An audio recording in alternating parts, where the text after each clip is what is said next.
oleh Pak Aziz Ambara. Terkadang saya pernah berpikir sih Bu, kenapa sih harus ada pemeriksaan? Ya nggak sih? Kenapa nggak kayak PBB nih, kita dapat SPPT, bayar, kelar. Pajak kendaraan, kita tinggal ke Samsat, bayar, kelar. Nggak ada pemeriksaan. Nah, tapi beda dengan kayak wajib pajak pribadi, ya, pajak penghasilan atau perusahaan. Itu memang namanya pemeriksaan yang nggak bakal bisa ditiadakan.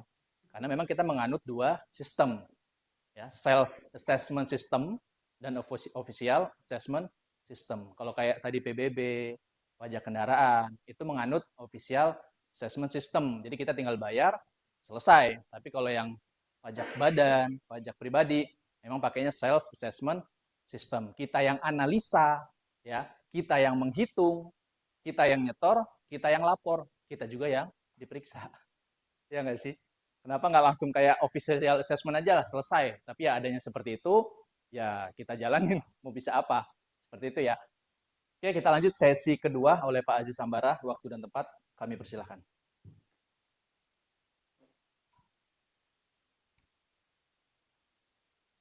Terima kasih Pak Subur. Kita lanjut sesi kedua ya. Barangkali masih ada yang kurang, boleh silakan sambil dinikmati coffee breaknya, nggak apa-apa.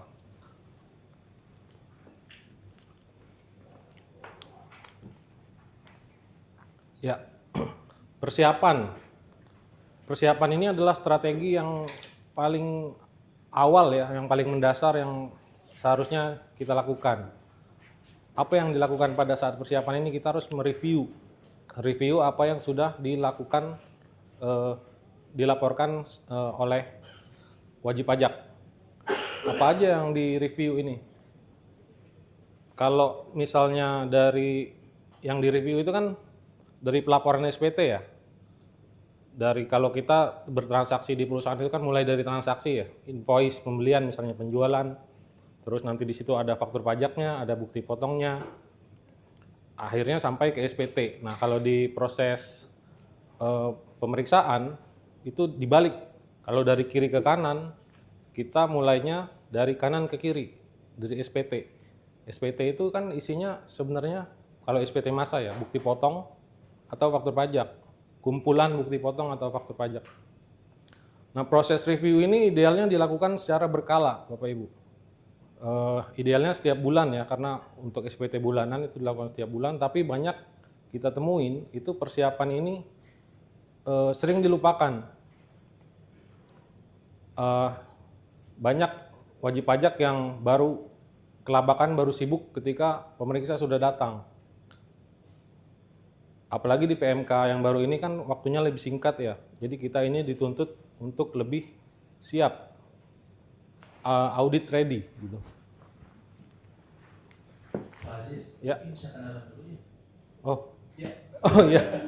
Tak kenal maka tak sayang loh Pak. Bukannya tadi udah di depan ya dikenalin ya sama Pak Sobur? Kenalan diri sendiri kan lebih pol ya. Boleh. Baik, perkenalkan Bapak Ibu, saya Aziz Ambara, salah satu tim di IKRA Consulting. Saya fokus di tax compliance dan pemeriksaan ya. Beberapa Bapak Ibu di sini sudah kenal, sudah sering berkolaborasi sama saya. Saya juga ucapkan terima kasih atas kepercayaan selama ini. Mudah-mudahan kita bisa terus bekerja sama ya. Mungkin Bapak Ibu yang lain yang belum, nanti bisa bekerja sama juga. Nggak perlu jadi klien, kalau mau tanya silakan, mau kontak, ada kasus, ada apa, silakan kontak kami, open. Ya, lanjut lagi. Apa aja yang diuji? Yang kita review itu prosedur. Dari tadi, prosedur ini kita bicara alur proses administrasi perpajakan. Bagaimana proses administrasi itu dilakukan dengan benar, flow-nya. Dari mulai penerimaan invoice. Waktu kita terima invoice itu kan kita harus identifikasi. Ini aspek pajaknya apa aja. Kalau invoice jasa, ini kena PPh 23 atas jasa apa. Tarifnya. Terus kita cek kan kelengkapannya, surat jalan. Mungkin dia punya SKB. Kalau punya SKB kan pajaknya 0. Terus konsistensi antara surat jalan, PO, invoice, itu dilakukan di awal Bapak Ibu. Nah itu kan berulang ya setiap hari. Keseharian kita di perusahaan seperti itu. Terima invoice, transaksi, jual, beli, akhirnya dikumpulkan dalam 1 bulan, masuk ke SPT. Nah prosedur itu harus kita pastikan berjalan dengan benar. Yang kedua adalah kontrol. Dari apa yang sudah kita lakukan sehari-hari, akhirnya menjadi laporan bulanan, kita pastikan bahwa laporan itu sudah sesuai. Kita evaluasi apakah angkanya sudah sesuai yang di SPT dengan di laporan keuangan. Kita juga harus keterkaitan dan ketersediaan data dan dokumen. Jadi semuanya harus lengkap. Setiap transaksi yang dicatat itu harus bisa dijelaskan dan disupport dengan bukti-bukti. Hal berikutnya itu pengujian substansial terkait formil dan material. Kalau nerima faktur pajak, lihat dulu apakah benar nggak itu faktur pajak NPWP-nya NPWP kita. Karena pernah kejadian salah, yang menerbitkan faktur pajak ini salah NPWP. Akhirnya nggak bisa kita kreditkan kan. Terus kode fakturnya benar atau enggak, DPP-nya sama enggak gitu dengan invoice. Itu terkait formil dan materialnya ya. Nah, juga terakhir komunikasi. Karena kita di bagian akunting itu adalah muara dari semua kegiatan perusahaan. Semua kegiatan perusahaan didokumentasikan menjadi laporan keuangan dan laporan pajak. Jadi kita harus berkomunikasi juga dengan departemen lain, terkait dengan departemen lain, kelengkapan dokumennya. Misalnya ada transaksi ekspor, terkait sama bagian ekspor impor, atau bagian purchasing, gitu. Atau terkait dengan SPT PPh 21, terkait gaji, berhubungan sama HR. Jadi komunikasi antar departemen itu harus berjalan. Nah, ini adalah model kepatuhan ya. Model ini dibuat supaya kita lebih mudah memahami kompleksitas. Kita bisa lihat di sini. Nah, taxpayer yang bulat ini, wajib pajak itu kan berasal dari berbagai macam bisnis dan industri ya. Sangat kompleks. Ada yang dari perusahaan konstruksi, jasa, trading, manufacturing, ada BUT, ada juga banyak wajib pajak pengusaha orang pribadi ya. Berbagai macam bisnis dan industri, jadi sangat kompleks. Kepatuhan wajib pajak ini dipengaruhi oleh 3 hal. Yang pertama ekonomik, yang kedua psikologi, dan yang ketiga sosiologi. Contohnya apa? Kepatuhan wajib pajak dari sisi ekonomi. Ada wajib pajak yang berpikir, daripada saya bayar pajak, mendingan saya buat investasi uangnya. Itu dari sisi ekonomi. Lalu dari sisi psikologi, saya bayar pajak, tapi kok jalanan rusak gitu. Nggak sebanding dengan apa yang didapat. Apa yang dibayar, nggak sebanding dengan yang didapat. Ada wajib pajak yang merasa seperti itu. Atau dari aspek sosiologi, dapat bisikan yang dari tetangga, Pak, ngapain sih kamu bayar pajak segitu banyak gitu. Kemarin saya bayar pajak cuma sedikit, itu oknumnya mau kok dibagi gitu. Nah, saya bicara oknum ya. Ada, itu faktor sosiologi. Nah, dari berbagai macam wajib pajak ini dikelompokkan menjadi 4. Kita masuk ke piramida. Piramida kepatuhan.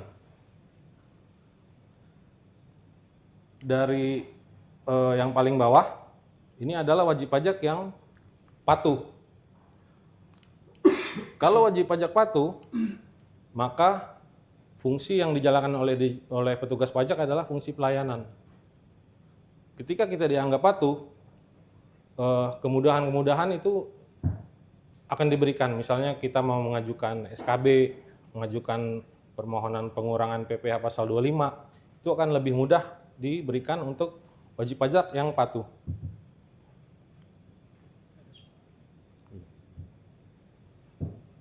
Lalu naik ke level selanjutnya itu wajib pajak yang berusaha patuh tapi masih suka salah-salah. Nah, ini juga masih di kategori yang level aman ya. Fungsi yang dijalankan oleh DJP akan fungsi pelayanan juga, memberikan konsultasi, memberikan edukasi bagaimana supaya wajib pajak yang belum tahu jadi tahu gitu. Karena dia memang niatnya ingin patuh.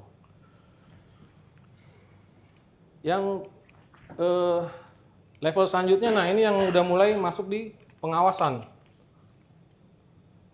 Nggak mau comply, tapi kalau diawasin nurut gitu. Hanya patuh ketika diawasin. Biasanya SPHP itu yang ada di level ini nih yang dapat SPHP. Walaupun nggak menutup kemungkinan pemeriksaan juga udah dimulai di sini. Nah, yang paling atas wajib pajak yang udah memutuskan untuk tidak patuh. Di level 2 terakhir ini fungsi pengawasan berjalan, pengawasan bahkan penegakan hukum. Makanya dari atas itu ada gambar segitiga ke bawah, itu strategi DJP untuk menekan wajib pajak yang berada di level atas ini supaya comply, supaya ke bawah gitu. Jadi ini penjelasannya untuk model kepatuhan ya. Semua wajib pajak yang kompleks tadi dikelompokkan seperti ini.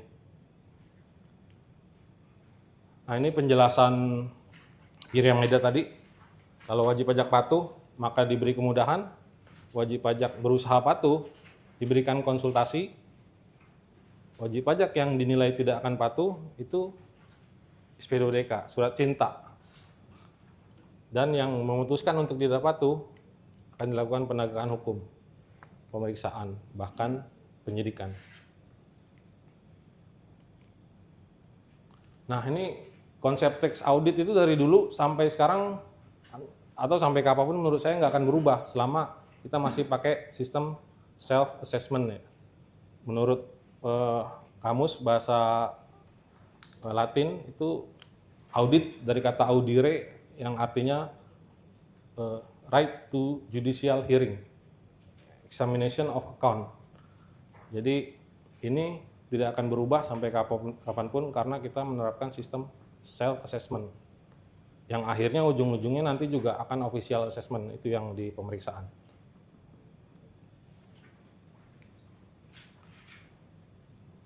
Data matching ini sebetulnya esensi, inilah esensi dari pemeriksaan. Kenapa timbul perbedaan? Karena data matching. Ada data pemicu. Data pemicu itu contohnya ketika kita lapor SPT, di SPT kita lapor misalnya omset ya, atau kita laporkan aset. Di SPT kita lapor aset, ada deposito di bank 100 juta. Ternyata ketika DJP mengecek ke bank, itu nilainya nggak segitu. Nilainya misalnya 1 miliar. Nah, ini ada indikasi apakah si WP ini salah input, kurang 0,1, atau dia sengaja mengecilkan gitu. Perbedaan-perbedaan data itu akan menimbulkan data pemicu yang wajib di follow up oleh petugas pajak. Data pemicu ini bisa dihasilkan dari AR sendiri, dari penelitian AR atau dari kantor pusat. Ada beberapa data yang diperoleh dari kantor pusat, lalu diturunkan ke AR, baru ditindaklanjuti ke wajib pajak. Nah, semakin ke sini, semakin canggih. Semuanya sudah serba digital. Jadi pengumpulan data itu sudah semakin terbuka ya. Data dari berbagai instansi itu bisa dikumpulkan jadi satu dan bisa dibandingkan. Apalagi dengan era Cortex sekarang, walaupun sampai saat ini masih sering bermasalah ya Cortexnya. Kemarin saya lapor SPT PPh 21, klik posting, terus klik lapor, bayar dan lapor, itu beberapa hari belum terlapor, masih proses. Mungkin Bapak Ibu ada yang mengalami Cortex. Tapi saya percaya Cortex itu bagus, cuma belum siap aja. Nah, terakhir Nick, sebagai MPWP, Ini sebagai single identity ketika kita bertransaksi di misalnya buka rekening bank, atau ada yang beli kendaraan, ada yang beli emas, beli aset apa lagi? Sekarang banyak aplikasi itu ya, kripto. Kalau mau daftar aplikasi kan pasti NIK yang dipakai. Bahkan terakhir saya servis kendaraan itu di bengkel resmi sudah wajib, yang mau servis itu wajib membawa KTP. Jadi data kita itu di sana tercatat, Bapak Ibu. Single identity, identitas kita tercatat di berbagai instansi dan ini bisa diolah oleh petugas pajak. Jadi hati-hati Bapak Ibu yang bertransaksi di luar dengan laporan SPT-nya itu harus konsisten. Ketika itu tidak konsisten, akan jadi data pemicu yang menimbulkan pertanyaan ya, nanti memicu SP2DK atau bahkan pemeriksaan. Nah, ini contohnya data matching. Di sini ada beberapa nama ya. Bisa dilihat yang warnanya sama itu namanya mirip. Lisa Perry, di bawah Lisa Terry. Namanya mirip, tanggal lahirnya beda, tapi alamannya sama. Nah, ini kan menimbulkan pertanyaan. Ini sebenarnya satu orang atau dua orang. Nah, bayangkan data ini adalah data perusahaan Bapak Ibu atau usaha Bapak Ibu nih. Dari berbagai macam sumber dikumpulkan dan dibandingkan. Yang paling simpel, paling sering terjadi di pemeriksaan ini kan data matching antara misalnya laporan SPT di lampiran 2 SPT itu kan ada mapping biaya jasa. Nanti dibandingkan dengan SPT PPh 23, nanti lebih teknis itu di sesi selanjutnya.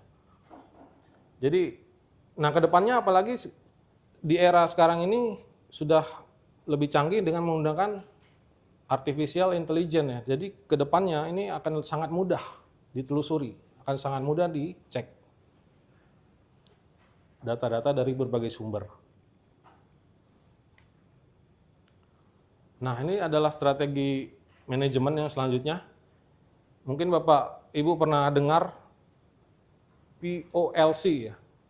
Ini adalah strategi manajemen klasik, planning, organizing, leading, dan communication. Dalam hal pemeriksaan pajak, setiap fungsi manajemen ini berperan penting dan saling berhubungan. Di tahap awal, strategi itu masuk ke planning tahap awal.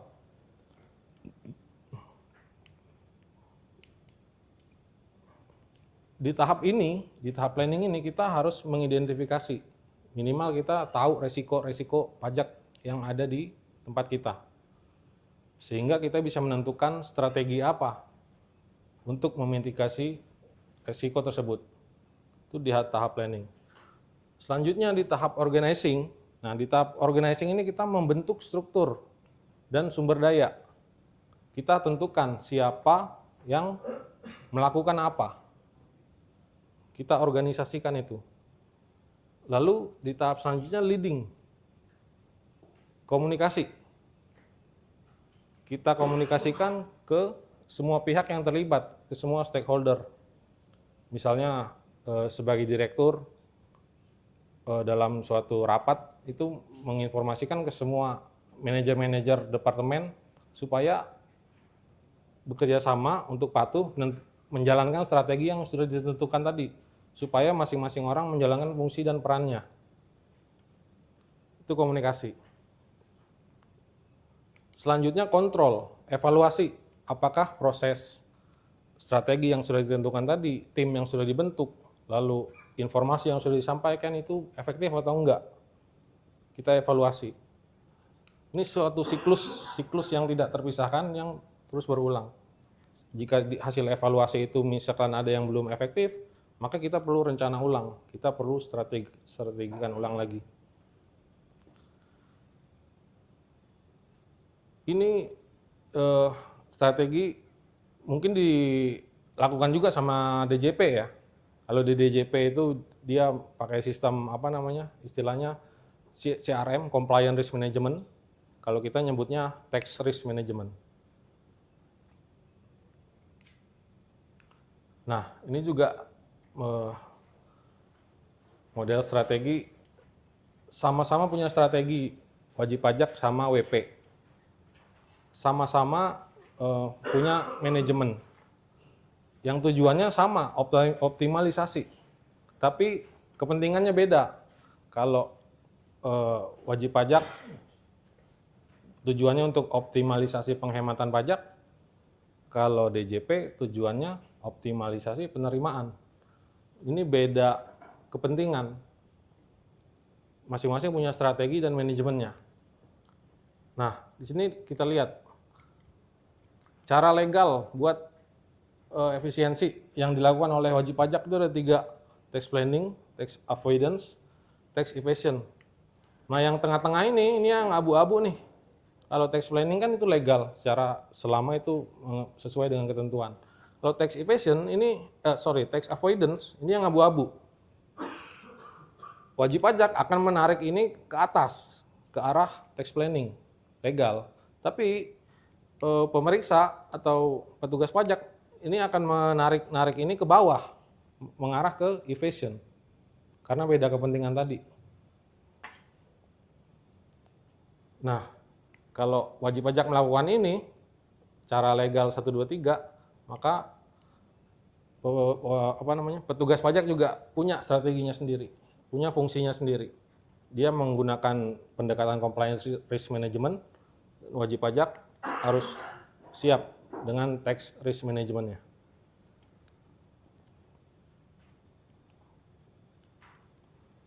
Nah, ini adalah model segitiga transaksi.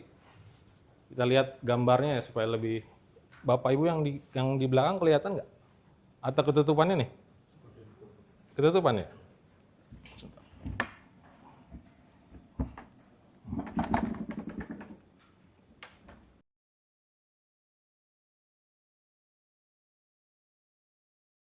Ini model segitiga transaksi ya. Kita lihat transaksi itu ada di tengah. Di atasnya ada hukum perjanjian, di bawahnya ada hukum pajak dan standar akuntansi. Ini artinya bahwa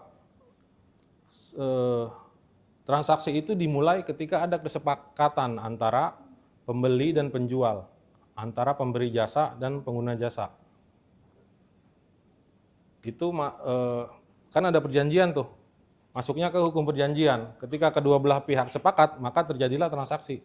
Nah, dari transaksi itu nanti pasti akan berdampak kepada standar akuntansi, bagaimana pencatatannya, dan akan berdampak pula ke hukum pajak. Nah, atas setiap transaksi ini, ketiga hal ini, hukum perjanjian, standar akuntansi, dan hukum pajak harus selaras. Jadi dari setiap transaksi itu harus lengkap dokumentasinya dari ketiga sudut pandang ini, hukum perjanjian, standar akuntansi, dan hukum pajak. Seringkali di pemeriksaan itu diminta satu siklus dokumen lengkap ya Bapak Ibu. Contohnya transaksi jasa, misalnya jasa manajemen atau jasa yang lainnya lah. Kan itu nanti di beberapa kalau transaksinya signifikan itu sering diminta satu siklus dokumen, mulai dari quotation, terus PO, invoice lengkap, sampai dengan bukti pembayaran. Nah, ini harus kita persiapkan lengkap untuk memenuhi ketiga ini.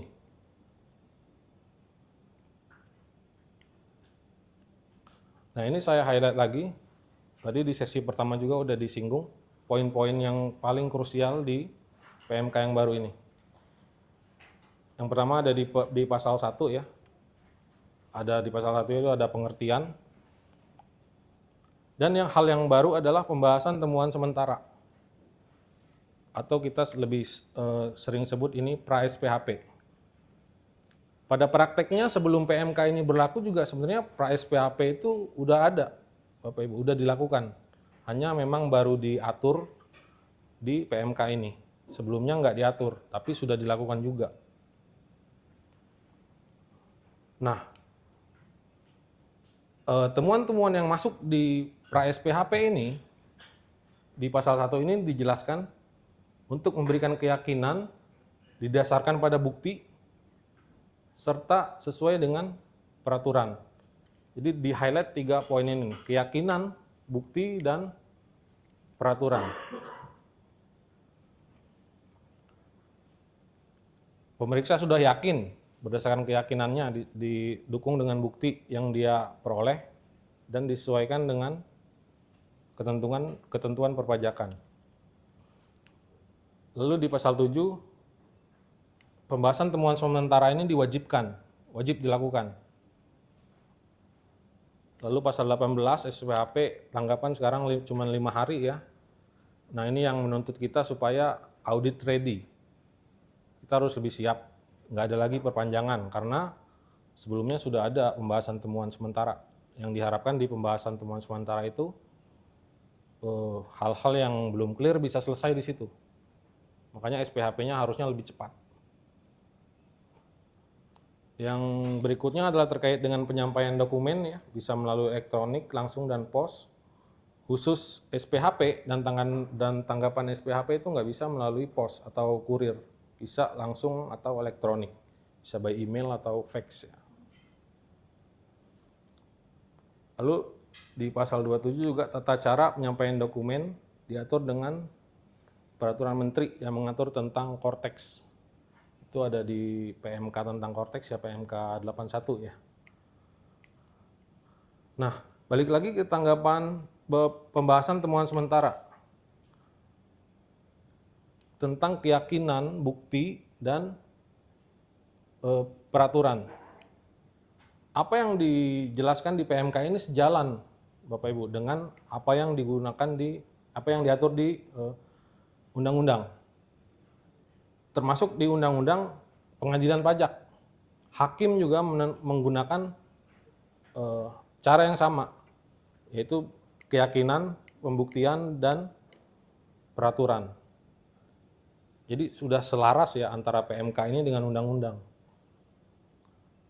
Nah, pembuktian yang paling kuat itu kalau di undang-undang pengadilan pajak itu disebutkan bahwa bukti tertulis atau dokumen itu adalah bukti yang paling kuat. Makanya itu penting dokumentasi, Bapak Ibu, dokumentasi untuk membuktikan transaksi yang kita buat. Sering kami temui wajib pajak ini nggak memaintain dokumentasi ini. Yang paling sering itu terkait intragroup service ya. Ada jasa dari perusahaan induk yang diberikan kepada perusahaan di Indonesia, misalnya jasa manajemen. Ketika di-challenge sama petugas pajak, jasa manajemen apa sih yang dilakukan oleh mereka di Indonesia gitu. Nah, itu nggak ada dokumentasinya. Minimal ada minutes of meeting atau komunikasi email. Nah, itu harus didokumentasikan di awal. Kalau nggak bisa di awal ya belum lama juga terjadi kasus di klien kami. Dokumentasi ini diminta dan akhirnya dia belum siap, ketika dimintakan ke headquarternya sulit. Akhirnya melewati jangka waktu dan dokumen itu nggak terpenuhi. Akhirnya dikoreksi, biayanya nggak bisa diakui, Bapak Ibu. Nah, ada juga di Undang-Undang KUP ini, sama terkait bukti dan sesuai dengan ketentuan. KUP pasal 12 dan pasal 29. Jadi harus memenuhi 3 unsur ini ya. Yakin, didukung dengan bukti yang kuat, dan berdasarkan peraturan perpajakan. Nah, ini bahasa hukum sedikit dimasukkan. Asas hukum fiksi. Apa maksudnya hukum fiksi? Jadi ketika suatu peraturan sudah diundangkan, sudah masuk ke lembaran negara, itu kita semua itu udah dianggap tahu. Walaupun kita belum tahu. Walaupun aktualnya kita belum tahu, tapi kita dianggap tahu. Karena peraturan itu sudah diundangkan, sudah dibahas dengan DPR. wakil rakyat ya. Jadi rakyat juga seharusnya udah tahu walaupun belum tahu. Jadi tinggal keaktifan kita buat mengikuti sosialisasi, mencari informasi supaya kita update. Nah, ketidaktahuan kita terkait peraturan ini, kalau ada pelanggaran itu nggak menghilangkan konsekuensinya. Jadi nggak ada bahasa, saya belum tahu peraturan ini. Kalau kita salah ya harus terima, harus siap dengan konsekuensi. Ini berkaitan juga dengan Bapak Ibu yang mungkin ada yang jadi PIC atau direktur, harus hati-hati juga nih. Ketika kita ditunjuk jadi PIC atau direksi ya, penanggung jawab di perusahaan, kita nggak ada bahasa, nggak tahu itu karyawan saya yang bikin gitu. Itu manajer saya malsuin tanda tangan, itu nggak ada bahasa begitu. Karena undang-undang bilangnya PIC, penanggung jawab perusahaan itu ya udah tahu. Itu di undang-undang ada. Jadi hati-hati Bapak Ibu yang jadi direksi ya, yang jadi penanggung jawab. Bahkan saking pentingnya hal itu ada juga yang namanya asuransi. Biasanya ada beberapa perusahaan pernah saya temuin ada asuransi untuk direksi gitu, untuk mengcover hal-hal konsekuensi hukum yang bisa mungkin ditanggungnya. Saya lupa namanya asuransi apa itu ya. Ada, tapi itu ada. Nah, analisis perbedaan keyakinan wajib pajak dan fiskus. Jadi pada dasarnya penilaian atas pembuktian itu adalah interpretasi. Bagaimana kita mengartikan peraturan. Contohnya peristiwa hukum perdata. Peristiwa hukum perdata contohnya transaksi afiliasi tadi. Pasti kan ada perjanjian antara pihak penerima dan pihak pemberi. Nah ini masuknya ke interpretasi hukum perjanjian.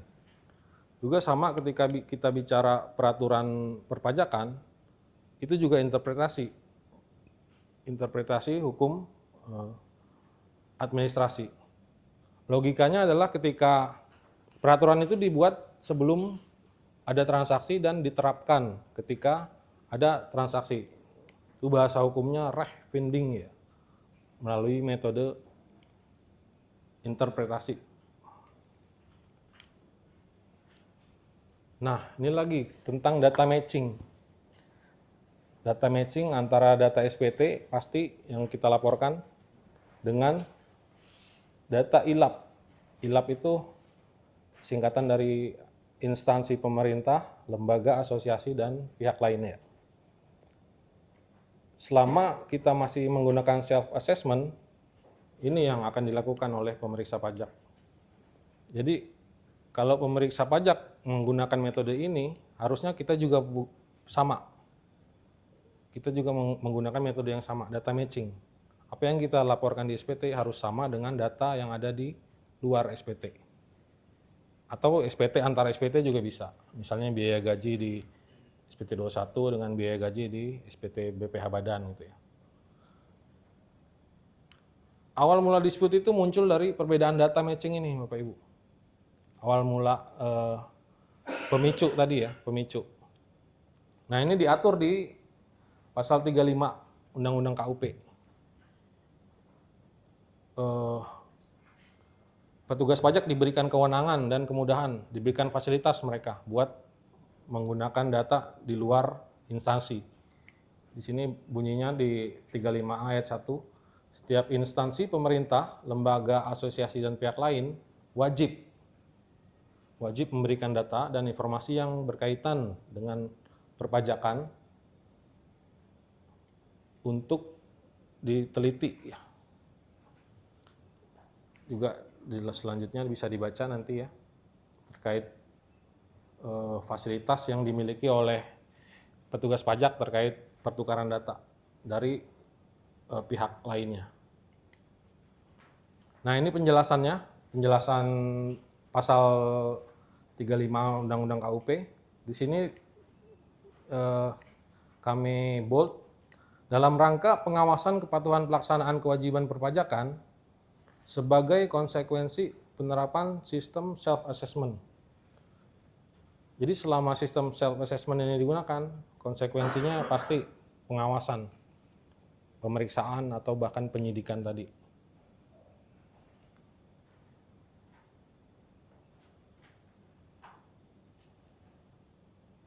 Jadi kalau Bapak Ibu lapor SPT, yakin SPT saya udah bener, nanti dulu petugas pajak periksa dulu, udah beneran atau belum gitu. Apalagi mereka punya bank data tadi, punya big data, diolah dengan sistem yang semakin canggih. Mereka akan memvalidasi kebenaran SPT kita itu.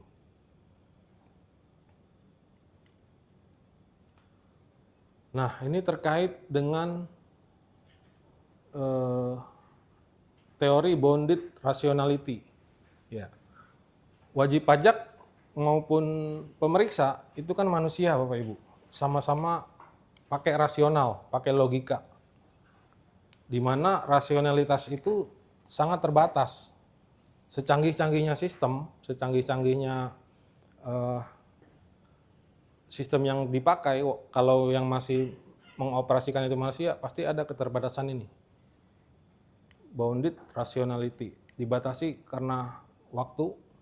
Bapak Ibu sibuk nih, udah awal bulan biasanya closingan ya, udah closingan, terus dikejar-kejar sama bosnya, minta informasi berapa pajak yang harus disetor bulan ini gitu. Belum lagi ngurusin yang lainnya atau ada yang sambil kuliah, itu keterbatasan waktu. Lalu ada lagi keterbatasan informasi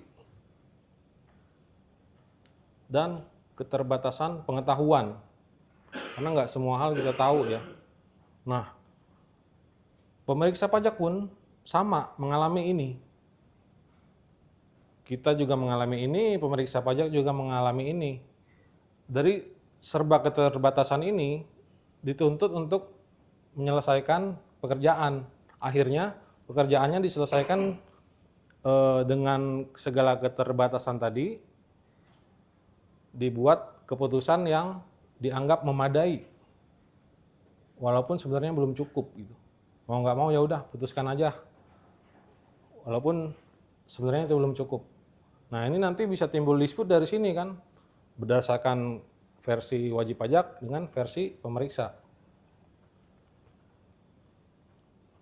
Timbul dispute di sini.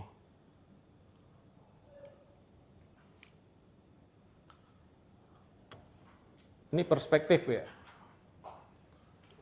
Kita mau bisa lihat atasnya atau bisa lihat bawahnya. Kalau lihat atasnya kita bisa bilang ini kosong, setengah kosong, atau kalau kita lihat bawahnya ini bisa dibilang setengah isi. Persepsi lalu dinilai dengan sudut pandang.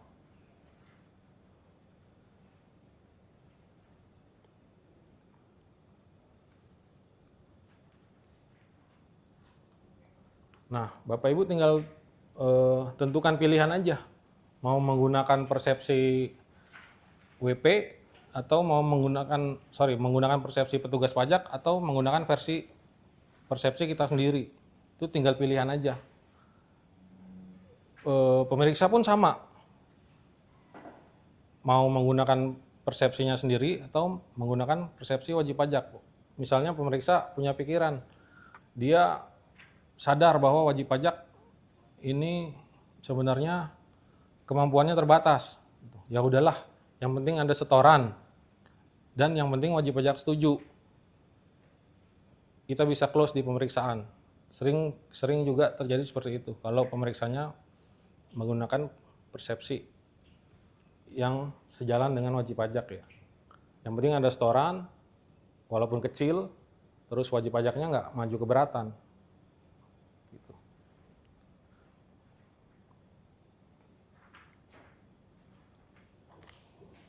Nah, strategi berikutnya adalah TOM, Theory of Mind.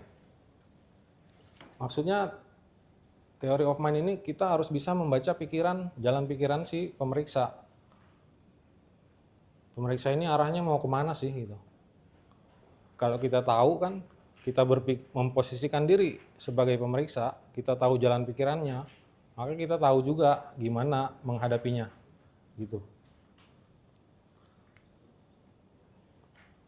Nah,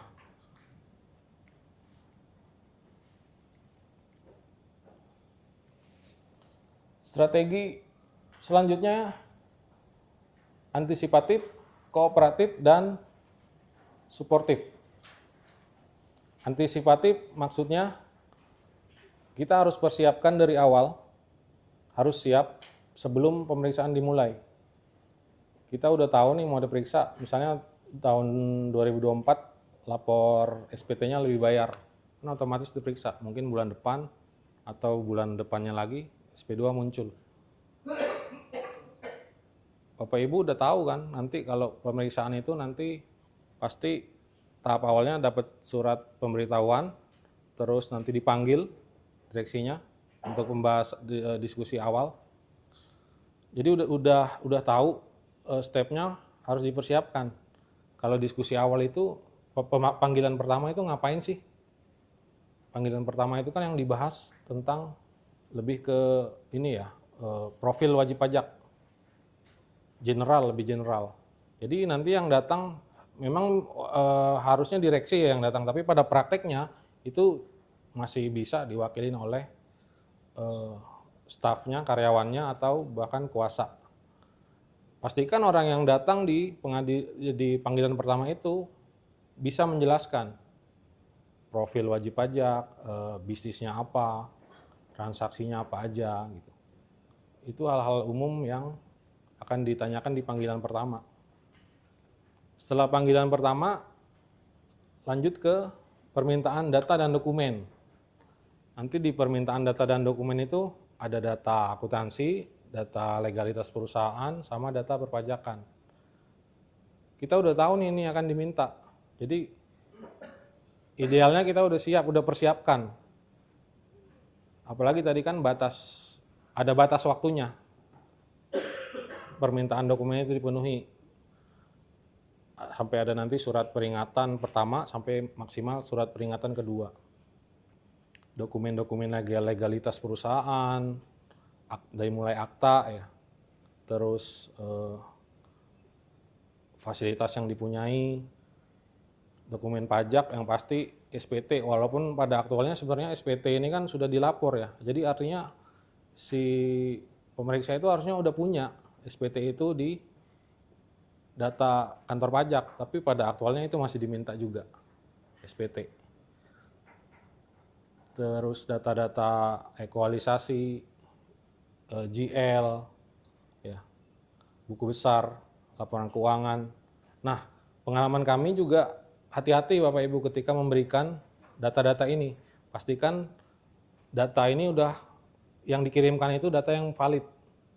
Pernah ada kejadian wajib pajak mengirimkan data GL, ternyata pas dicek di SAM gitu ya, nggak sama angkanya dengan laporan keuangan.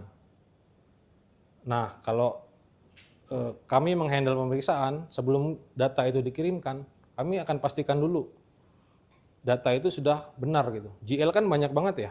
Ada bahkan perusahaan yang dalam 1 tahun itu transaksinya nggak cukup 1 file Excel. Jadi itu harus diolah dulu, disummary-kan setiap akun-akunnya, setiap pos-posnya, pastikan itu sama dengan pos yang ada di laporan laba rugi dan neraca.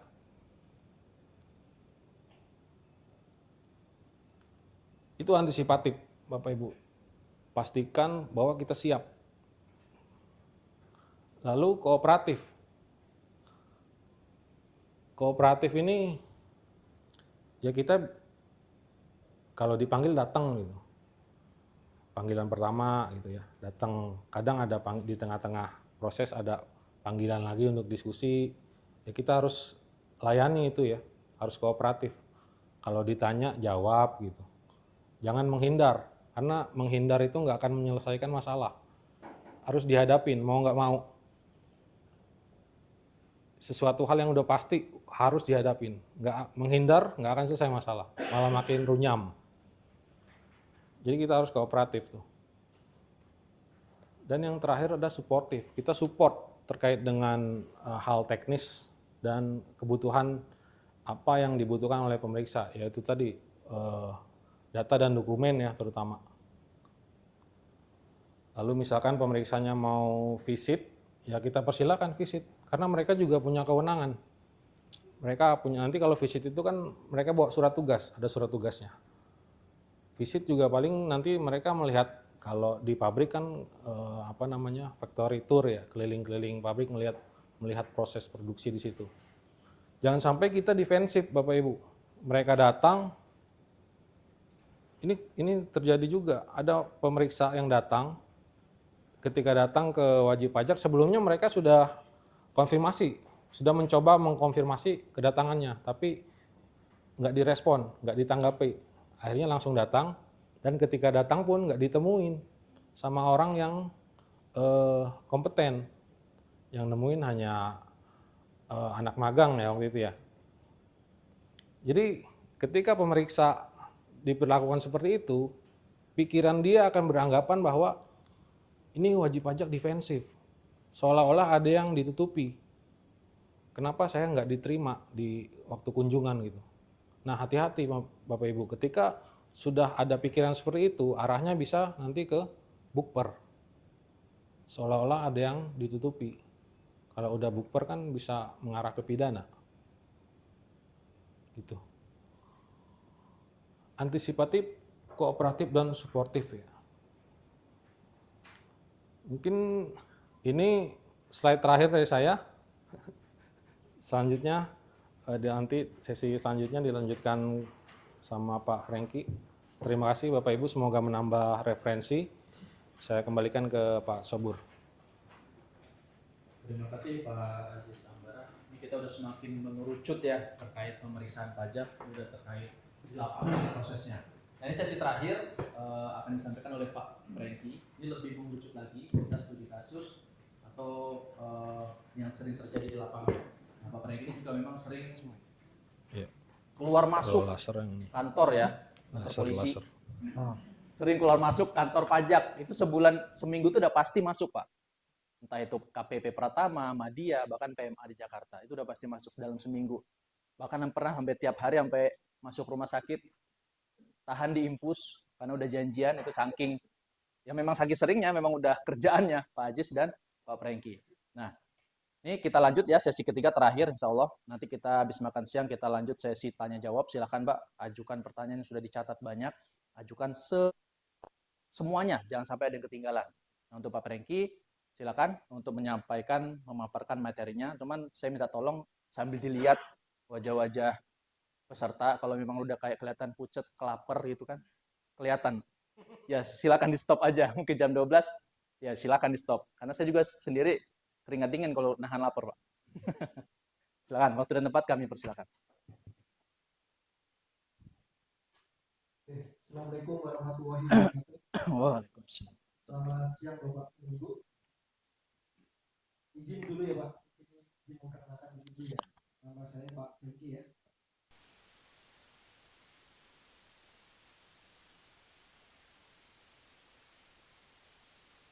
Acak tugasnya itu aja. Nah mungkin Bapak Ibu tadi udah lihat ya, kalau postur tubuhnya Pak Indra gede, Pak Haji juga gede, terus tiba-tiba saya kecil banget gitu. Tadi benar katanya Pak Subur bilang, kemarin seminggu yang lalu itu sampai diimpus. Tapi karena saya komitmen saya sama klien, saya itu impus di rumah sakit itu 2 jam. Setelah itu saya masuk ke KPP. Nah itu adalah apa namanya ya, komitmen kami lah ya terhadap sama klien itu sampai segitunya itu. Pak Sobur, mungkin selanjutnya Pak Sobur. Kalau tadi ya yang disampaikan sama Pak Indra ataupun Pak Aziz tadi adalah hal terkait teknis mengenai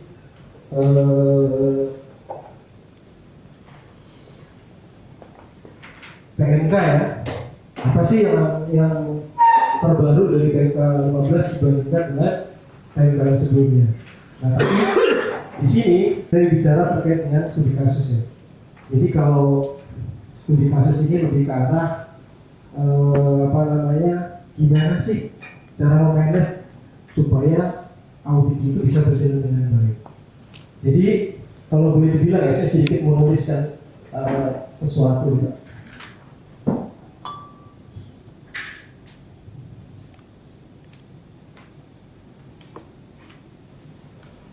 Nah, kenapa saya menuliskan angka 60 dan 40? Kalau bicara audit Pak, sebenarnya secara faktualnya ya, kita tuh bicara 60 ini bicara knowledge. Artinya kemampuan kita tentang memahami aturan ataupun tentang berbagai kasus yang pernah kita hadapi itu akan mempermudahkan kita dalam menghadapi kasus. Nah, kenapa pertanyaannya? Kenapa sih kok kadang-kadang kasus itu kalau dipegang WP sendiri nggak terlalu bagus hasilnya dibandingkan kalau dipegang sama konsultan? Itu kadang-kadang terbesit pertanyaan dari beberapa wajib pajak. Benar WP ya?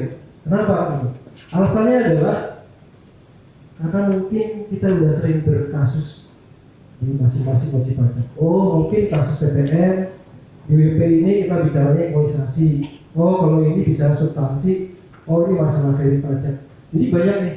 Dari sekian banyak kasus itu kita rangkum. Jadi kalau orang datang ngomongin PPN kita udah tahu Pak. Oh, yang paling kasus itu aja. Jadi kita udah tahu obatnya. Nah, yang 40% ya, nih 40% adalah non knowledge. Artinya adalah personality. Jadi personality itu penting. Kenapa? Karena kembali lagi yang kita hadapi orang ini adalah manusia juga. Artinya punya perasaan, kepekaan, dan kadang-kadang mereka juga punya emosional. Itu kita penting harus kita manage di rumah. Makanya langkah pertama nih, setiap kali saya dapat SP2, iya. Tapi ini saya di morotin aja ya Mas Obor ini kena skip ya. Takutnya nanti ya ini. Nah, jadi setiap kali saya dapat SP2, yang saya lihat itu pertama adalah susunan pemeriksaannya Pak. Di situ kan mungkin Bapak Ibu pernah tahu ya, SP2 itu ada supervisor, hakim, anggota lah. Nah, jadi langkah pertama yang saya baca setiap kali saya diminta klien untuk menghandle kecuali saya kan tanya, Bu, kalau dong fotoin SP2-nya. SP2-nya bukan CNR, bukan tahun pajaknya, tapi susunan timnya. Karena dari susunan timnya itu akan tahu kan, di susunan tim itu kan ada nick-nya ya. Jadi nick-nya itu akan mengerucut bahwa si orang ini angkatannya siapa. Jadi akan tahu, oh misalkan di 71 misalkan ya. 71 ini berarti angkatan bapak itu tuh gitu. Nah artinya saya harus mengklarifikasi itu loh orang yang bersangkutan. Artinya pengennya siapa sih ini orang ini gitu. Karena apa?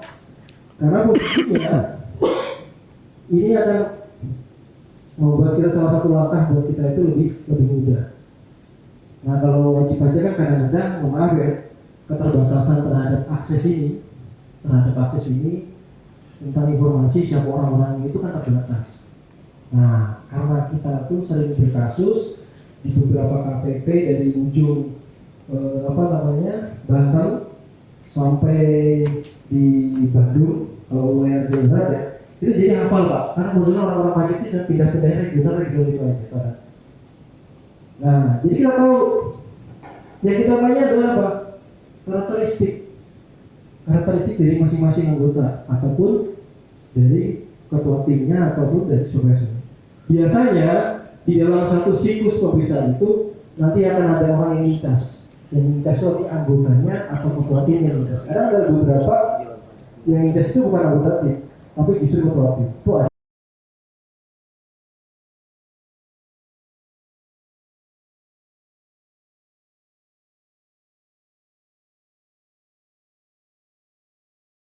PIC-nya untuk memberikan dokumen.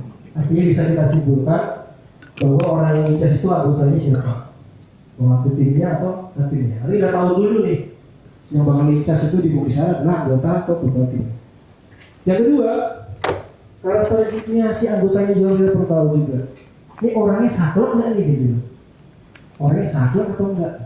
Itu penting juga. Ini saya alami betul ya, karena posisinya ngadepin orang seperti ini tuh kadang-kadang perlu effort juga. Nah, jadi kalau kita udah tahu karakteristiknya si orang itu anak-anak siapa, perlu dicek juga karakteristiknya. Kadang-kadang saya sempat nanya gitu Pak, apa kenal ini nggak? Oh kenal, hati-hati sama dia. Nggak ada ceritanya perusahaan yang lebih bayar jadi lebih bayar lagi, yang ada lebih bayar jadi kurang bayar. Itu pernah saya alami kasus di salah satu PMA 2 lah. Itu bilang kayak gitu. Kasusnya adalah overpricing. Itu penting. Sehingga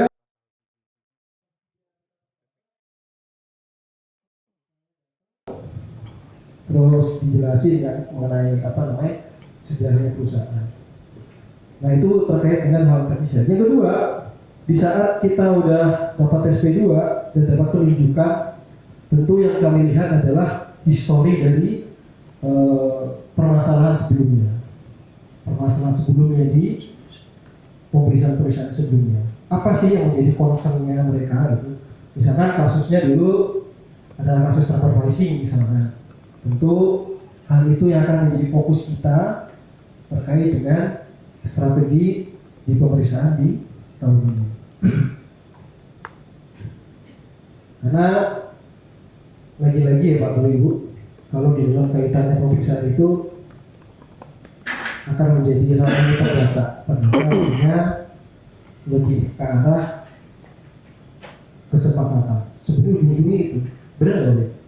Ada satu hal yang kadang-kadang kurang dipahami bagi wajib pajak bahwa KPI dari si pemeriksa itu bukan dari nilai yang ditemukan sebenarnya, tapi adalah nilai yang disetujui. Jadi kalau Bapak Ibu diperiksa nih perusahaannya, terus tiba-tiba dapat temuan hampir 20 miliar misalkan ya, tapi dibandingkan dengan hasil pemeriksaan Bapak Ibu setujui angka 1M, itu jauh lebih berarti bagi mereka dibandingkan dengan temuan 20 miliar. Makanya strategi dalam pemeriksaan itu lebih ke arah kesepakatan. Nah dalam konteks kesepakatan itu kan harus kita pertimbangkan.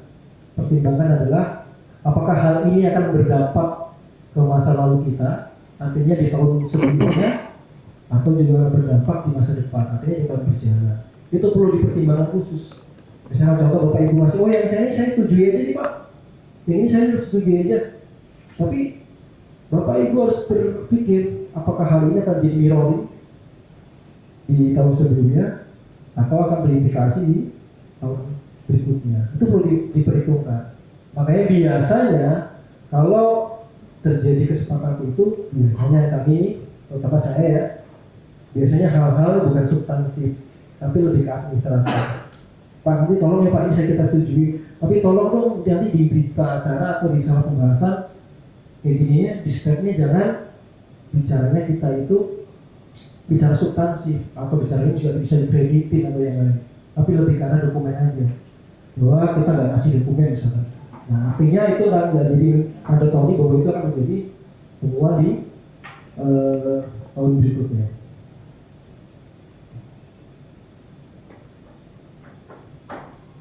Nah sebenarnya apa sih yang jadi awal dari sengketa antara Bapak Ibu dengan BPJT? Yang pertama adalah masalah yang disebut jelasin Pak Ajis tadi ya. Tadi kan disebutin bahwa itu adalah masalah persepsi. Misalnya contoh ini WP. Nah, ini kan sesuatu yang berbeda Bu. Kalau ini saya sini ya. Nah, ini kan posisinya kalau di JP lihatnya adalah angka ini dianggap sebagai angka 6 ya. Tapi kalau WP bicaranya angka 9. Sebenarnya kalau mulai sengketa itu Pak, hanya perbedaan sudut pandang tentang memahami transaksi maupun secara aturan. Jadi awal mulanya orang bersengketa dengan fiskus maupun fiskus dengan kita itu sebenarnya yang pertamanya dimulai dari sini Pak. Sudut pandang perbedaan sudut pandang antara DJP sama kita. Ini kalau DJP kan lihatnya dari perspektifnya akan 6 ya lebih ya. Tapi kita lihatnya perspektif sana 9 gitu. Nah, interpretasi hukum itulah yang kadang-kadang membuat sudut pandang. Nah, posisinya di sini akan ada dua hal. Lebih menguntungkan yang mana? Lebih menguntungkan WP atau DJP? Artinya secara substansi itu, apakah posisi Bapak itu lebih menguntungkan atau enggak? Dalam hal argumentasinya. Nah, penting nih bagi kita kalau kita udah tahu nih, ternyata nih abu-abu ya dia berarti kok angka 6, sedangkan saya angka 9. Gimana caranya? Kita harus buat dalil supaya tadinya kita lemah bahwa si DJP itu lagi yang kepala 6 bisa meyakini bahwa itu jadi angka 9. Itu yang paling penting di dalam ranah pemeriksaan. Sama halnya yang ada di slide ini ya. Di slide ini kan sederhana aja Bapak Ibu, bahwa si pemeriksa ini meyakini ya bahwa ini adalah kasus ya dari laporan kami. Jadi ini tahun pajak 2022 ya. Ini salah satu perusahaan makanan terbesar lah, retail apa sebutnya. Nah kebetulan ini kalau kita lihat triliun ya, sedangkan menurut SPT badan kita itu hanya cuma 1,2. Nah sedangkan yang mereka lihat ini bahwa di dalam satu tahun ini yang dilihat itu hanya ada 3 sel saja. Padahal di dalam chat account-nya si klien ini ada beberapa atas income yang lain. Nah sudut pandang tadi nih, oh gue anggapnya cuma kamu 1,1 laksa, yang harusnya 1,3, kok kamu cuma laporin 1,2. Artinya apa? Indikasinya adalah bahwa wajib pajak tidak melaporkan 62 miliar ini sebagai income. Apa sih yang dicari dari sini? Nah yang dicari adalah PPh 29 nih, pasal 29 nih.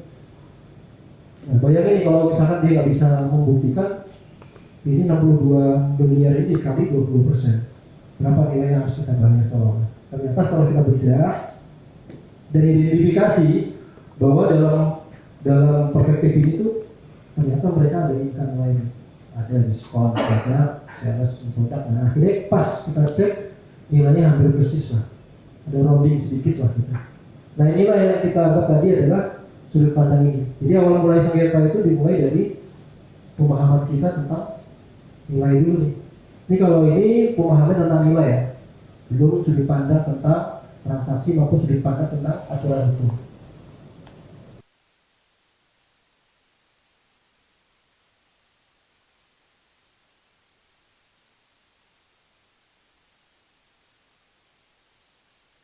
Bahwa posisinya kita juga butuh bukti yang kompeten lah. Makanya di dalam proses pemeriksaan perlu ada hal-hal yang Bapak Ibu harus perhatikan. Ini kadang-kadang hal yang simple tapi posisinya kadang-kadang suka diabaikan. Yang pertama, seluruh dokumen dan data yang diberikan harus dimintai tanda-tanda terima. Ini kadang-kadang suka dilupakan sama pihak wajib pajak. Jadi waktu Bapak Ibu diminta, waktu SP2 itu kan ada lampiran ya, dokumen apa aja yang diminta. Misalnya ada 20 item yang diminta. Nah Bapak Ibu setiap ngasih list ini, dokumen dari 20 tadi yang sudah diberikan, misalkan baru 5 parsial itu, Bapak Ibu harus list nih, data apa aja yang dikasih. Usahakan itu harus minta tanda-tanda terima mereka. Karena apa? Jangan sampai nanti di kemudian hari jadi dispute, jadi masalah dan kita nggak ada bukti evidennya kalau kita pernah kasih data. Karena pernah kejadian nih Pak Ibu, saya lihat kejadian waktu itu zaman COVID. Zaman COVID itu kan kita nggak boleh datang ke kantor pajak dan nggak boleh visit ya. Sedangkan proses pemeriksaan tetap harus berlanjut. Dan di satu waktu klien saya ini memberikan dokumen, ngomong nih ke Fiskus, Pak, saya mau ngirimin data penjualan Pak, sama dokumen terkait HPT. Oh Bu, nggak usah Bu. Ibu nggak usah kasih, saya udah bisa lihat dari pihak SPT. Dan dokumennya saya nggak scan juga, nggak email juga gitu. Dan ternyata waktu pas di SPHP itu bunyi salah pembahasannya bahwa wajib pajak tidak memberikan dokumen dalam proses pemeriksaan. Bayangin, padahal kita itu udah nanya, udah nelpon, posisinya dokumen ini mau kita kasih, tapi alasannya karena COVID dan juga duit, dan sayangnya WP-nya juga nggak mau nih, dan sayangnya dia nggak dicek tapi lewat by phone, artinya bisa jadi bukti otentik juga di dalam proses persidangan. Ini pernah terjadi di salah satu klien kami. Makanya perlu nih Bapak Ibu agar proses dokumentasi waktu Bapak ngasih data-data yang dikasih itu perlu ada tanda terima. Ini gunanya waktu nanti Bapak Ibu berkasus di keberatan maupun banding ini penting banget. Bapak ini, saya nambahin ya. Bapak Ibu hati-hati ya kalau misalkan di closing di closing berita acara penutupan masih tidak terdapat bukti yang kompeten, hati-hati, jangan mau dikasih terus data, apalagi data api, jangan sampai di state di salah pembahasan, karena nanti susah pas keberatan, pasti kalah. Hakim juga begitu, konyolnya beberapa hakim juga kalau ketika ada kata-kata bukti, hakim bilang lah kamu aja pemeriksaan nggak ngasih bukti, saya mau mutusin apa? Hati-hati, jangan sampai dikejar terus aja bukti, apalagi sih yang belum, jangan sampai ditulis. Kalau mau ditulis dinego aja, jangan ditulis Pak. Bapak bilang aja, Bapak nggak yakin gitu, jangan pakai buktinya nggak dikirim. Balik gitu. Ya, jadi ini penting ya, karena di dalam proses keberatan ataupun di banding, bisa di keberatan juga sering nemuin Pak, Bapak Ibu. Di keberatan itu salah satu faktor yang paling disorot banget adalah masalah dokumen. Apakah di dalam proses pemeriksaan seluruh dokumen yang diminta itu sudah dipenuhi atau enggak? Nah, kadang-kadang kalau Bapak Ibu lihat di dalam proses lampiran SP2 itu kan ada beberapa dokumen yang relevan dari poin 1 dan poin 2. Jadi perlu Bapak highlight di poin 1 sama poin 2 sudah mewakili poin ini. Jadi perlu diinformasikan itu di supaya nanti dianggap bahwa seluruh dokumen ini sudah dikasih. Nah, yang kedua, seluruh penjelasan data dan angka yang bisa di-tracing ke angka yang ada pada SPT laporan keuangan dan manajemen. Nah, nanti akan saya jelaskan sedikit tentang apa sih ini nanti di slide berikutnya. Dan ketiga, bukti dokumen sebisa mungkin diberikan dan dibuat bila belum ada. Jadi posisinya tuh dengan adanya peringatan kita udah tahu. Nah, akhirnya baru tuh di mau mepet-mepet jatuh tempo, misalkan kita jatuh tempo di April, ternyata di Februari baru ngasih temuan sementara. Bayangin tuh, gimana caranya repotnya kita kalau seandainya data-data yang diminta itu ataupun bukti-bukti yang mungkin menjadi kasus di kita yang sebelumnya belum kita penuhi. Nah, contoh kasus yang tadi Bapak Aziz sampaikan adalah ini real kasus yang saya baru kemarin di salah satu KPP. Dan kemudian ini adalah jadi sengketa juga. Contohnya adalah intrabus service. Mungkin Bapak Ibu di perusahaannya yang multinational company itu ada yang namanya intrabus service ya. Ada biaya manajemen fee. Nah, manajemen fee ini kadang-kadang jadi momok yang menakutkan bagi beberapa wajib pajak yang sekiranya nggak tahu bagaimana sih caranya supaya biaya manajemen fee ini diakui. Nah, layer pertamanya pemeriksa itu nggak melihat dulu. Kan kadang-kadang kalau di dalam manajemen fee itu perjanjiannya mungkin Bapak Ibu pernah lihat adalah actual cost plus margin gitu ya. Artinya orang datang ke kita dari grup datang ke sini, dia gajinya berapa, terus di sini berapa hari dirembes lah, misalkan $1 juta misalkan. Ternyata dari $1 juta itu ditambahin margin 3%. Misalkan ya, artinya kita $1 juta plus tambah margin 3%. Itulah biaya yang akan kita bayarkan ke parent company kita, misalkan di Italia misalkan, yang harus kita bayarkan. Nah, sebelum dia masuk ke ranahnya substansi, belum ranahnya margin tadi, 3% atau 5%, pemeriksa itu menanyakan dulu, manfaat ekonomisnya bagi si perusahaan itu apa sih atas manajemen fee. Dan sayangnya, di dalam kontrak manajemen fee itu saya lihat ya, itu agak sedikit lemah. Kenapa? Di dalam kontrak manajemen fee itu hanya bicara atas activity HRD ataupun accounting. Yang pertanyaan klasik adalah, masa sih orang di perusahaan kamu nggak ada orang HRD sama accounting gitu kan? Nah, itu pertanyaan klasik dari wajib pajak, dari DJP.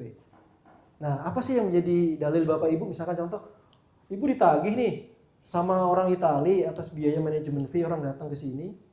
Tapi kok di kontraknya cuma bilangnya atas aktivitinya adalah ke HRD-an dan posisinya dengan accounting gitu. Emang di tempat Ibu nggak ada Bu orang accounting? Terus nggak ada orang HRD. Kedua, kalau biaya ini nggak ada, emang perusahaan Ibu tutup gitu.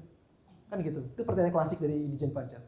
Nah, apa yang perlu Bapak Ibu persiapkan adalah bahwa di dalam kaitannya eksistensi ada beberapa bukti yang harus Ibu penuhi.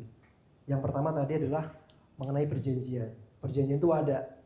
Artinya perjanjian kita dengan Italia misalkan bahwa penentuan harganya adalah marginnya adalah 3% dari actual cost. Ada dulu. Yang kedua, untuk meyakinkan bahwa si manajemen fee itu mempunyai manfaat ekonomis bagi si perusahaan, maka perlu adanya support dokumen. Biasanya kecenderungannya ya, kalau orang DJP itu kaitannya transaksi itu hanya dua hal, equal dengan revenue atau dengan cost.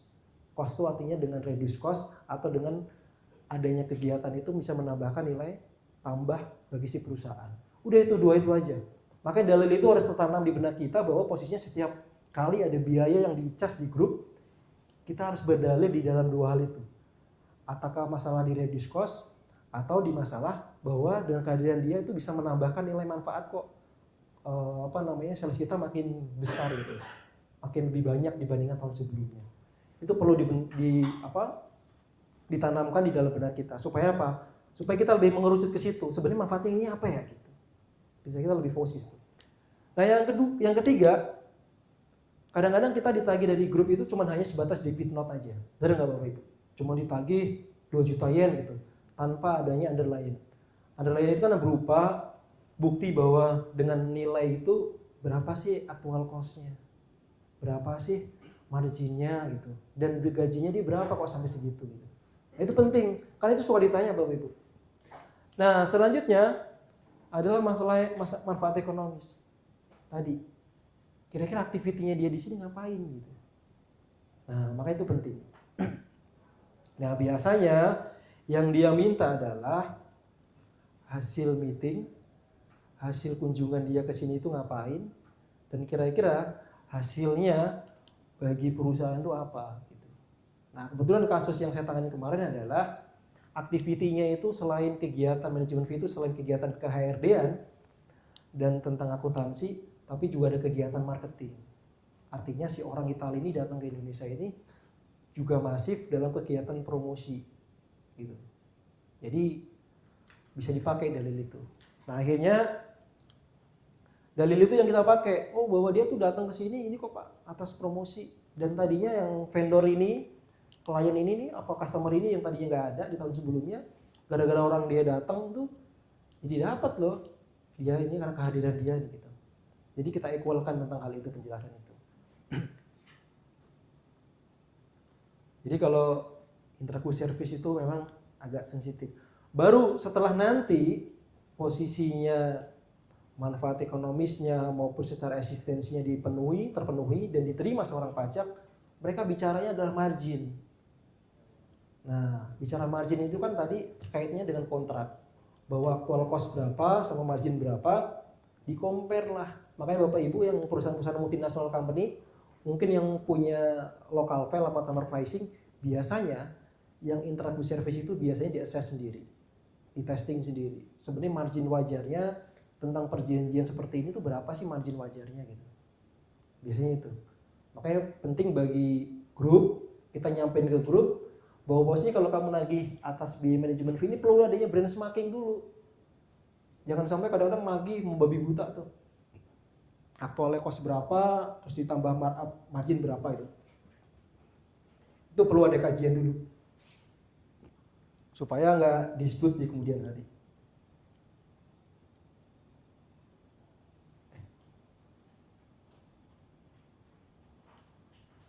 Nah, kita lebih ke arah teknis ya Bapak Ibu. Jadi bagi Bapak Ibu nih yang biasa nyusun SPT atau yang PIC mereview SPT, itu perlu Bapak Ibu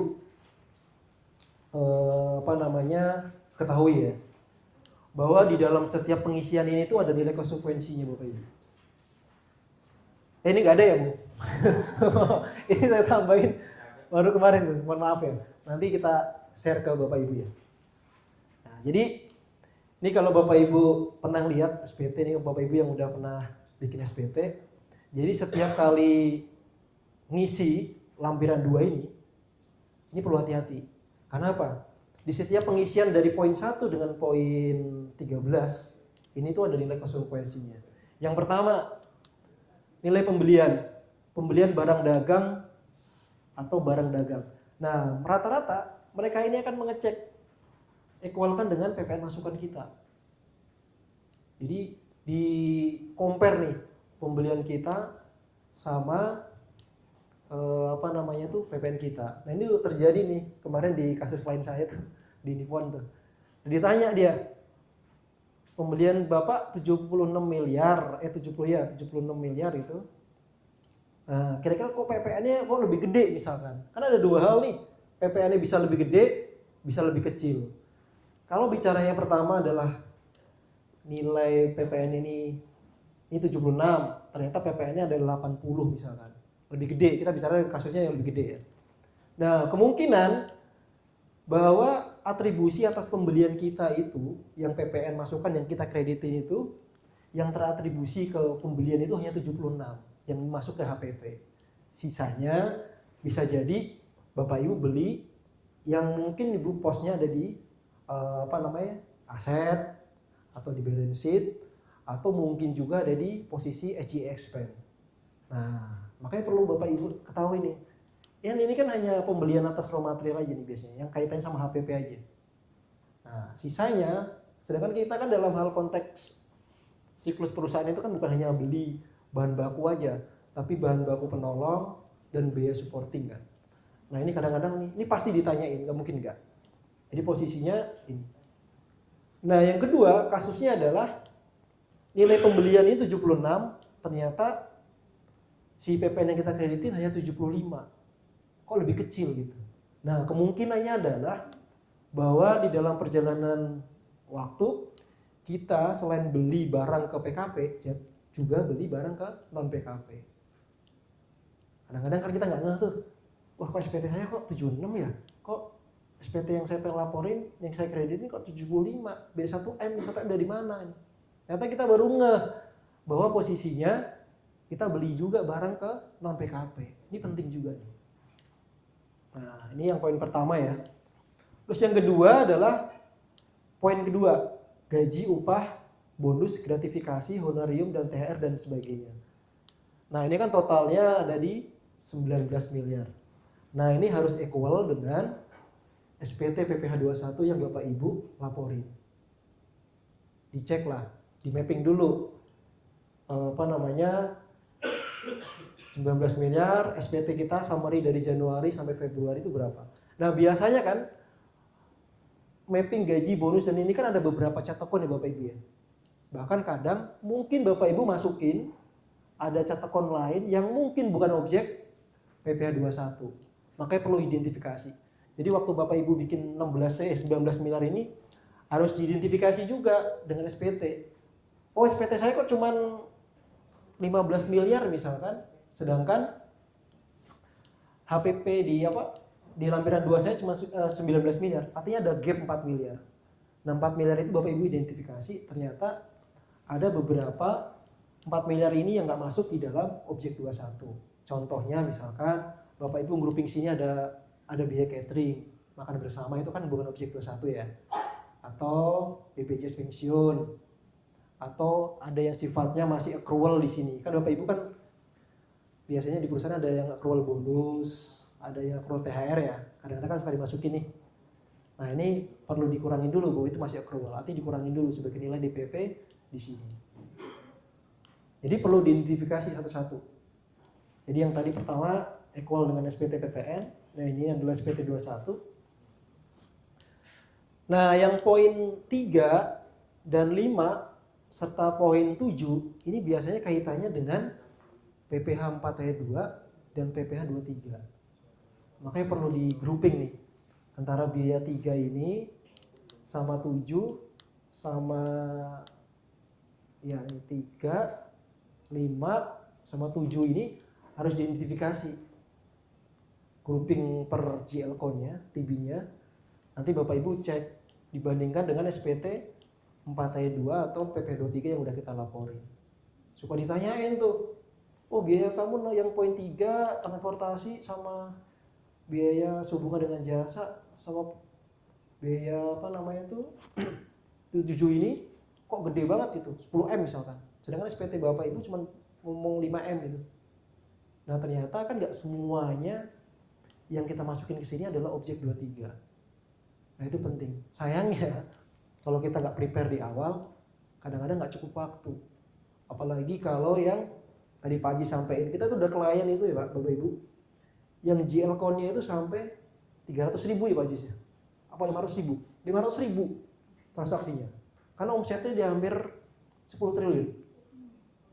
Bayangin tuh. Jadi kalau lagi ngefilter GL1 itu, kalau komputer yang model-model biasa itu langsung sekarat. jadi nggak bisa. Dan sayangnya si pemeriksa juga bilang, Pak tolong dong Pak bikinin equalisasinya gitu. Karena apa? Komputer dia sendiri juga nggak bisa ternyata. Dia ngomong kemarin gitu, komputer saya juga nggak support Pak ternyata gitu. Nah, akhirnya diakalin pakai software apa tuh kemarin bisa, jadi bisa lebih simpel gitu. Nah ini penting bagi kita mempersiapkan ini di proses audit ini. Ini terkait biaya penyusutan. Nah sama halnya terkait dengan poin 4. Poin 4 ini terkait dengan biaya penyusutan dan amortisasi. Kadang-kadang Bapak Ibu nggak ngeh nih, kadang-kadang yang depresiasi udah habis masih dibiayain. Ada poin pertama itu. Yang selanjutnya biasanya nih kecenderungannya adalah salah kelompok. Ini yang paling umum seringnya. Karena di PMK-nya udah diatur ya kalau posisinya tidak tercapture jelas di dalam kelompok 1 atau kelompok seterusnya, itu harus masuk di kelompok 3. Kecuali kalau Bapak Ibu punya penetapan. Penetapan itu artinya bersurat ke kantor pajak bahwa ini ada di masuk kelompok 1, itu boleh. Jadi kalau Bapak Ibu meyakini ini bahwa secara substansi ini masuk ke kelompok 1, tapi kok si pemeriksa ini dari dulu kasusnya kok masuknya ke kelompok 3 terus gitu. Jadi saya kok ada koreksi biaya penyusutan mulu gitu kan. Padahal kalau secara faktual ya barangnya itu masuknya kelompok 1. Nah makanya saran dari kami biasanya wajib pajak perlu berkirim surat ke kantor pajak meminta surat penegasan bahwa kelompok aset ini ada di kelompok 1 bukan di kelompok 3. Nah itu menjadi rujukan secara hukum. Nanti kalau pas Bapak Ibu di-challenge kembali, tunjukin suratnya itu aja. Ini kemarin orang pajak di KPP sini juga Bapak kemarin bilangnya di kelompok 1 nih gitu. Nah ini yang sering umum nih ya Bu Dini ya. Ini sering nih kemarin kasusnya seperti ini. Ini penting karena terkait dengan cost juga. Nah termasuk dengan biaya promosi. Nah kadang-kadang udah masukin ke biaya promosi tapi dicek juga sama daftar nominatif. Daftar nominatif Bapak Ibu tuh dicek juga nih dari poin 10 ini sama nggak sih sama daftar nominatif yang Bapak Ibu lampiri. Nah selanjutnya terkait biaya lain-lain nih, kadang-kadang nih jadi akun buangan nih. Ini biasa jadi bagi orang-orang yang pernah bikin SPT itu tahu nih, kalau udah mapping cost of sales-nya udah bottom line-nya sama, kadang-kadang grouping ini udah ketemu, sisanya masukin ke sini. Biar lain-lain, tidak langsung breakdown biar lain-lain isinya apa, pusing dah gitu. Jadi perlu dipersiapin benar-benar. Terus yang poin ke-12 adalah terkait dengan persediaan awal. Ini sering banget sesuatu yang mungkin administratif tapi banyak kelewat. Persediaan awal ini kan adalah persediaan akhir di masa sebelumnya ya. Kadang-kadang suka lewat nih, salah angkanya, salah kadang-kadang suka ngambil angka.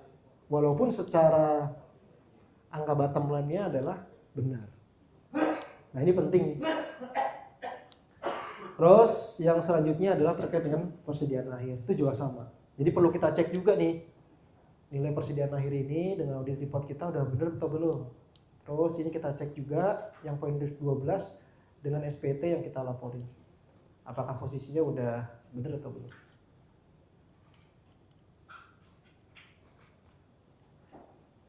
Nah, dari beberapa kasus yang kita hadapin atau Bapak Ibu yang hadapin, salah satunya adalah ini, GL sama SPT nggak sama. Ini saya sering banget nemuin di kasus ini.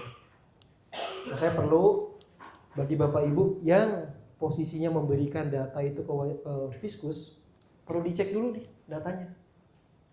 Apakah datanya udah sama atau belum? Atau bahkan kalau Bapak Ibu dikuasakan sama konsultan, konsultannya jangan mentah-mentah langsung dikirim-kirim aja. Saya sering, kita bisa ngomongin orang lain ya, tapi sering saya nemuin ada orang yang bercurhat ke saya tuh GL yang dikasih, laporan keuangan yang dikasih, nggak dianalisis dulu sama si konsultannya, langsung dikirim gitu.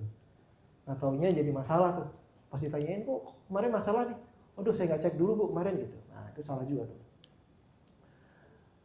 Nah yang berikutnya adalah pemahaman pemeriksa yang tidak lengkap atas jenis usaha wajib pajak. Jadi setiap kami nih, terutama di konsultan, setiap kali dapat penugasan dari wajib pajak itu kadang-kadang kita harus tahu dulu nih jenis usahanya wajib pajak itu apa. Terus yang kedua perusahaan mana nih kadang-kadang. Terus yang ketiga adalah transaksinya kemana aja. Kadang-kadang ini menentukan masalah yang akan timbul. Jadi kalau kadang-kadang kita lihat dari audit reportnya, dari local file-nya tuh, jadi kita tahu, oh ternyata perusahaan ini ada indikasi skipping margin nggak sih ke luar negeri gitu. Kita tuh tahu Bapak Ibu. Jadi kan kadang-kadang WP-nya ini bersikeras nih. Oh enggak kok, emang aktualnya marginnya cuma segitu gitu. Padahal dia nggak tahu secara definitifnya ada perbedaan. Nah yang ketiga, ini adalah SPT sama versus SPT. Nah ini tadi kaitannya dengan SPT badan kita versus SPT withholding tax kita yang tadi kita laporin tadi. Ini juga harus sama tadi kayak tadi. Nah penjelasannya ini bisa kita jelasin lewat rekonsiliasi mapping tadi terkait sama lampiran 2 tadi, ekualisasi dengan penjelasan. Jadi perlu bukti juga, penjelasan itu adanya bukti. Nah yang selanjutnya adalah mengenai uji arus uang dan barang. Ini biasanya kaitannya sama Bapak Ibu yang mungkin lagi restitusi PPN. Ini paling umum yang perlu dipersiapkan. Yang biasanya tiap tahun restitusi PPN terus. Nah ini perlu nih. Harus perlu dipersiapkan dari awal.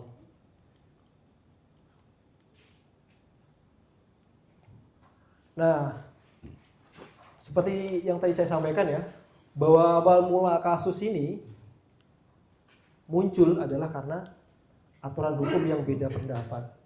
Jadi kadang-kadang ada di beberapa pasal ini yang sekiranya abu-abu. Contoh deh, gak usah jauh-jauh ya, yang terkait dengan PMK 66 ya, terkait natura itu. Bahwa natura itu selama dihitung di PPh 21 itu boleh dikreditkan sepanjang memenuhi bahwa itu adalah 3M gitu kan.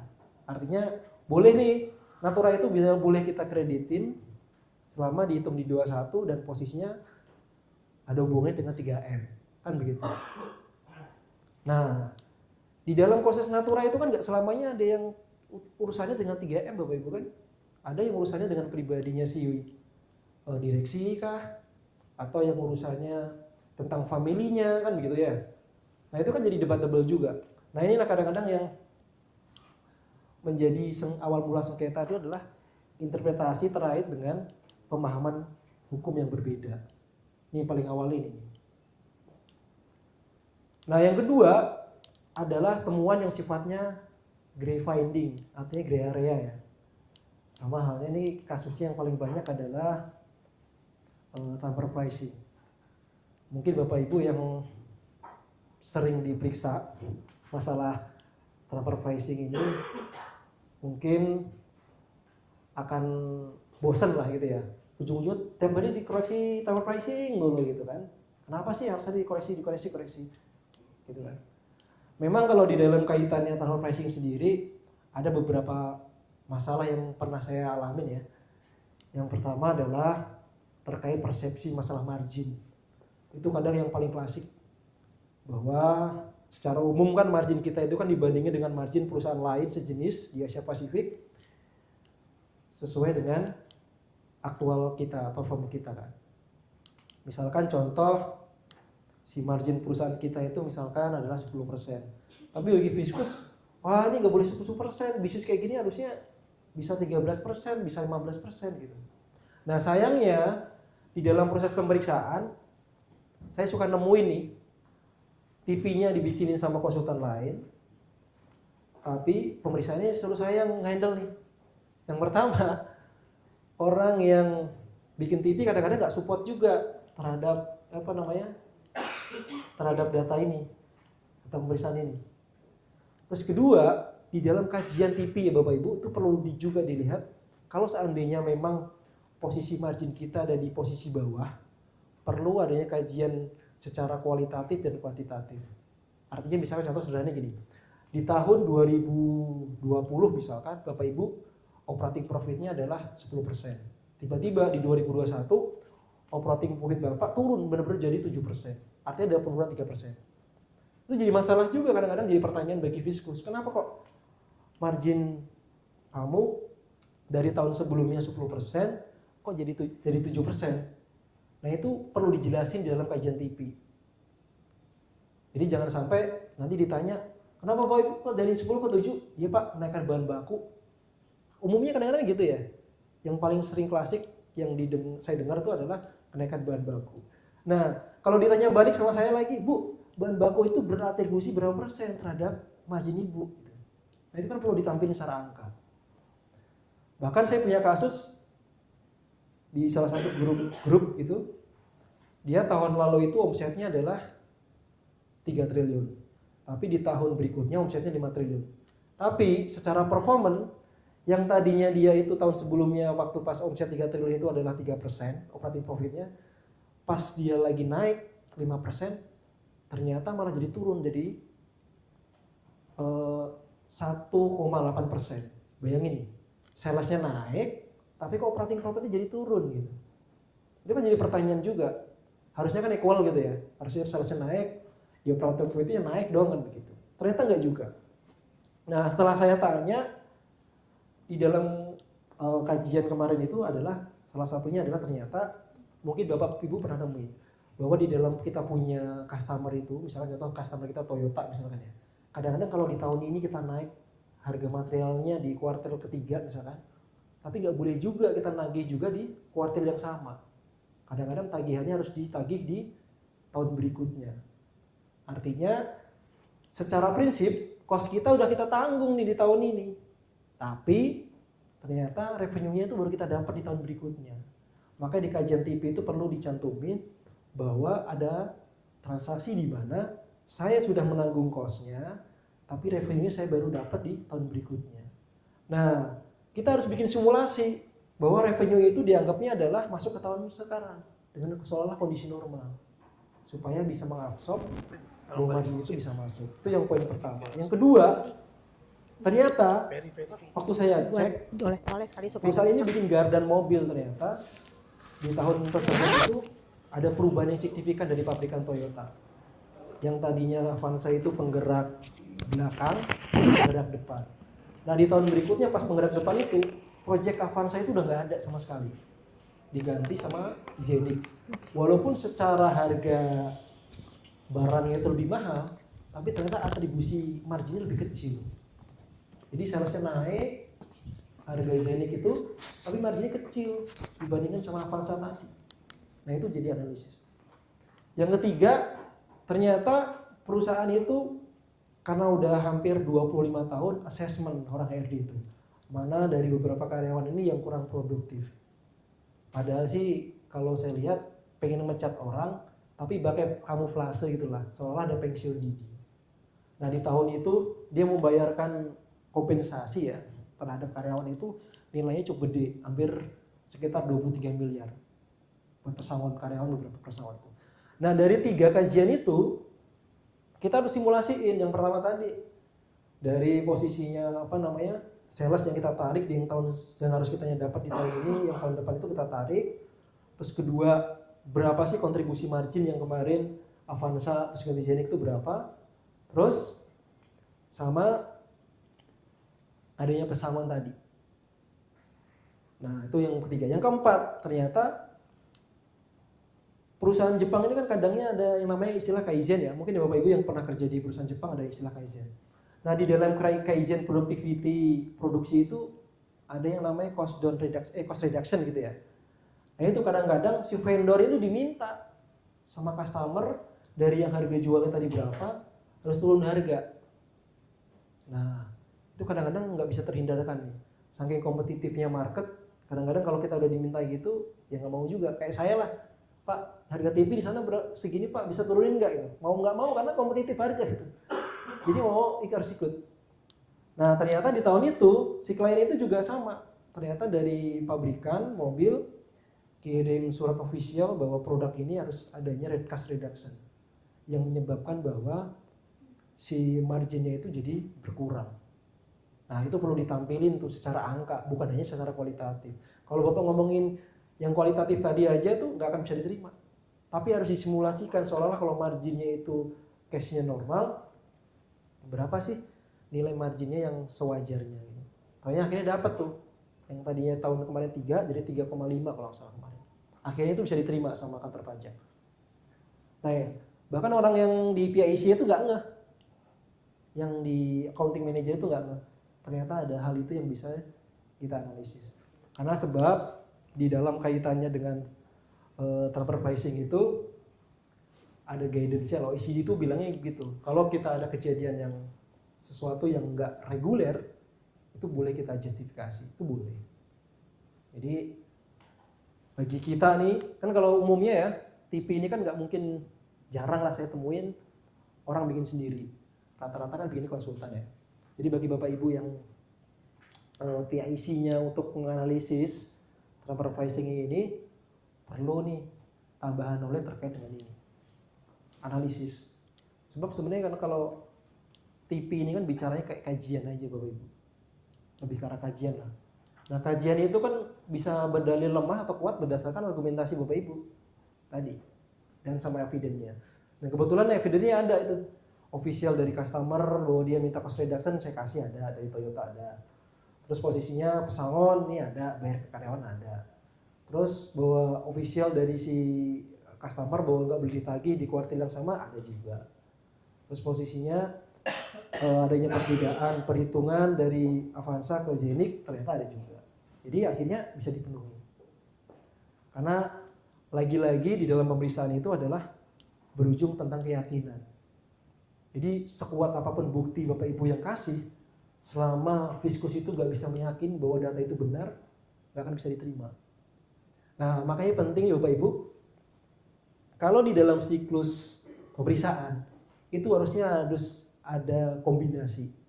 Kombinasi itu adalah orang yang ngerti secara aturan dan dia kritikal bisa mengetahui nilai-nilai yang detail, paling detail. Satu lagi adalah orang yang bisa ngomong. Itu penting Bapak Ibu. Itu hal yang sifatnya yang tadi, yang 40% tadi. Makanya jujur ya, di dalam tim IKRA itu ada setiap kali pemeriksaan itu biasanya ada 2 atau 3 orang yang ngincas. 1, 2, 3. Nah, ini biasanya ini yang kuat di compliance, ini kuat di TP-nya nih. Nah, ini satunya kuat cara menjelaskan. Kadang-kadang ada istilah kata gini, kasus yang sama tapi beda orang yang menjelaskan beda hasil. Bener nggak? Itu bener. Ini terjadi pada klien saya kemarin. Mungkin ada yang di belakang tuh orang itu. Dan kasusnya sama, beda orang yang ngejelasin beda gitu. Makanya saya waktu ditanya sama manajemen, Pak kok waktu dijelasin sama orang lain dulu kok jadi kasus ya? Tapi kok kenapa Bapak yang jelasin kok jadi enggak? Makanya yang ini tadi tuh. Kalau TV bicara TV, itu adalah beda persepsi aja. Orang di JP ngeliatnya angka 6, dan BP ngeliatnya angka 9. Hanya saja apakah posisi kita bisa menguatkan dalil kita ini bahwa ini angka 9. Itu aja sebenarnya. Makanya tadi saya bilang di awal bahwa di pemeriksaan itu bicaranya adalah 60% knowledge, 40%-nya adalah non knowledge. Artinya masalah psikologi aja. Karena apapun itu ya, yang kita hadapi ini adalah manusia. Nah, kadang-kadang kalau kita ditemuin sama manusia yang kadang-kadang kurang sesuai dengan perasaan kita kan kadang-kadang malah kita ngegas gitu kan. Umumnya gitu. Makanya kalau Bapak Ibu pernah ke PMA atau LTO ya, yang perusahaan-perusahaan besar di situ tuh kalau mereka pakai, mohon maaf ya, Big Four itu Mereka tuh rombongan tuh 1, 2, 3, 4, 5, 6, 9. Nanti yang bicara withholding tax ini, yang bicara apa namanya TP ini, yang bicara koleksi fiskal ini, yang bicara ini. Nah itu kadang-kadang suatu hal psikologi yang nggak disukai sama fiskus sebenarnya. Kadang-kadang orang tuh belum ngomong selesai udah dipotong, kadang-kadang kayak gitu. Itu kadang-kadang nggak suka. Makanya sering saya kalau ngopi bareng sama orang-orang di PMA 2, terutama fiskus ya, itu bicaranya gini, Pak, di tim kita itu kalau si WP udah bicaranya adalah ngomonginnya dia ngasih kuasanya adalah Big Four, itu adalah satu bendera perang dia udah tabuin ke saya gitu. Ini serius, saya nggak nambahin nggak orang. Dia udah bilang gitu. Walaupun secara perspektif saya ya, itu nggak semua orang bisa begitu. Karena kan kadang-kadang nggak semua orang nih, misalkan kita sendiri misalkan kalau dipegang Ikra semuanya berhasil, nggak tentu juga. Tergantung siapa orang PIC-nya kadang-kadang gitu. Jadi perusahaan itu nggak bisa menginterpretasikan bahwa hasilnya akan sama, enggak. Karena yang saya lihat dari beberapa analisis yang saya kaji gitu ya, dari beberapa dari beberapa fiskus, itu salah satunya itu yang paling menentukan. Kadang-kadang yang datang anaknya muda, tahu memang secara undang-undang dia pintar banget, tapi dia nggak bisa tahu cara menghargai orang lain tuh nol besar bagi mereka gitu. Kadang-kadang gitu. Kadang-kadang ada orang yang pinter gitu kan, ngebu-ngebu gitu kan, kalau mau interpretasi, nggak boleh kayak gitu Pak, Bapak salah gitu. Bayangin nih, sedangkan yang punya pulpen mereka gitu. Nah itu kadang-kadang perlu digarisbawahi sama Bapak Ibu. Nah yang kedua, kalau seandainya Bapak Ibu mengkuasakan kasus itu terhadap konsultan, Ibu harus kenalan dulu tuh sama partnernya atau sama PIC-nya. Itu penting. Trust-nya dapat gak? Terus kedua, ini kira-kira orang yakin gak harus PIC-nya ini gitu. Kenapa? Ini akan mempengaruhi hasil pemeriksaan Bapak Ibu. Itu saya pahami. 100% saya yakin ini benar itu. Karena kadang-kadang yang saya sampaikan tadi, beda satu case yang sama, beda orang yang jelasin, beda hasil. Itu penting. Makanya kalau di beberapa kesempatan setiap kali ada internal meeting itu saya selalu ngomong ke teman-teman yang lain bahwa hal itu paling penting di dalam konteks pemeriksaan. Kita punya ilmu setinggi apapun, adab kita, cara ngargain kita tentang orang, dan kita nggak belajar cara psikologinya orang, repot nanti. Kadang-kadang, makanya bahkan ada di dalam proses pemeriksaan itu lucu, yang tadinya ngomongin materinya panjang gitu sebelumnya, tiba-tiba pas datang udah ngomongin materi lagi. Udah Pak, saya setuju aja deh sama yang Bapak sampaikan. Karena apa? Ternyata saya baru tahu di beberapa tahun yang lalu, setiap kali si konsultan atau wajib pajak memberikan surat kuasa terhadap fiskus, mereka itu juga profiling juga ternyata. Surat kuasanya siapa nih? Konsultannya siapa? Oh Ikra nih. Siapa orangnya yang incas ini? Terus dia nanya ke teman-temannya yang satu KPP itu atau beberapa KPP, ini anaknya gimana? Enak diajak ngobrol atau enggak, diskusi enggak? Itu bener itu jangan salah. Ini saya baru tahu kemarin di 2 tahun yang lalu lah. Ternyata saya juga profiling mereka, dan jika di profiling mereka gitu. Dan saya pernah satu waktu tuh, waktu pas pertemuan pertama, Pak, Bapak kemarin nanya Pak Risman ya gitu, nanya tentang saya ya gitu. Oh enggak Pak, saya bilang gitu. Jadi pernah saya waktu digituin. Karena mereka lebih ke trust antara personality lah, itu penting. Jadi kalau Bapak Ibu nanti ada pertanyaan, kenapa sih kok kadang-kadang kalau case di handle konsultan jauh lebih hasil lebih bagus dibandingkan sebenarnya kalau secara knowledge mungkin Bapak Ibu sama saya itu sama aja, cuman hanya masalah jam terbang aja. Kadang-kadang kan yang Bapak Ibu hadapin kan kalau di kantor ya orang sales, orang procurement, orang produksi, orang ini kan. Kalau saya kan tiap hari ketemu orang pajak mulu. Sehari bisa 3 kali, 4 kali gitu saya sehari. Dan ya mohon maaf ya, kadang-kadang kan ketemu semua orang Padang, karakternya kayak gini. Terus orang Batak, mohon maaf ya saya nggak mau dari sini ya. Orang Batak gini, ini orang Jawa gini. Kadang-kadang saya nanya setiap kali waktu pemeriksaan saya tanya Bapak orang mana Pak? Orang Jawa gitu. Nah kebetulan saya orang Jawa nih. Udah, abis itu saya nggak pernah ngomongin bahasa Indonesia, ngomongin Jawa. Kira-kira orang sukanya apa nih ya? Saya ajakin ngobrol kayak gitu. Orang Gidul lah gitu. Kemarin di PMA 1 itu malah ngeceng-ngecengin Bapak orang Boyolali, saya orang Solo gitu. malah dari hal itu. Udah Pak, nanti temuannya Bapak ini aja ya, apa namanya, samperin ke saya. Nanti saya telah lagi kalau memang udah oke, saya di SPHP-in gitu. Bahkan hal yang sepele. Jadi kalau dibilang gitu ya Bapak ya. Ya mungkin nanti apa namanya, di sesi berikutnya ya, nanti Bapak Ibu mungkin ada yang ditanyain. Mungkin itu hal yang sekelumit pengalaman saya lah. Mungkin nanti ada pertanyaan dari Bapak Ibu yang mungkin udah dicatat. Insya Allah nanti kalau saya bisa jawab, saya jawab. Tapi kalau misalkan nanti butuh analisis atau kajian, ya tentunya saya akan kajian ya. Karena setiap jawaban di pajak itu ada konsekuensi hukumnya masalahnya. Jadi kalau Bapak Ibu nanya, Pak saya case-nya kayak gini, menurut Bapak gimana? Saya nggak bisa jawab sekarang. Karena apa? Setiap kali konsekuensi itu ada konsekuensi hukumnya. Tiba-tiba Ibu transaksi dilakuin ternyata jadi masalah. Nah, oke, kurang lebihnya mohon maaf. Assalamualaikum warahmatullahi wabarakatuh. Terima kasih Bapak Franky atas pemaparannya soal studi kasus terkait pemeriksaan. Sekarang kita lanjut makan siang. Ya, kita lanjut makan siang kurang lebih 1 jam. Silakan Bapak Ibu yang mau sholat, mau makan siang, pas depan pintu tempatnya. Terima kasih.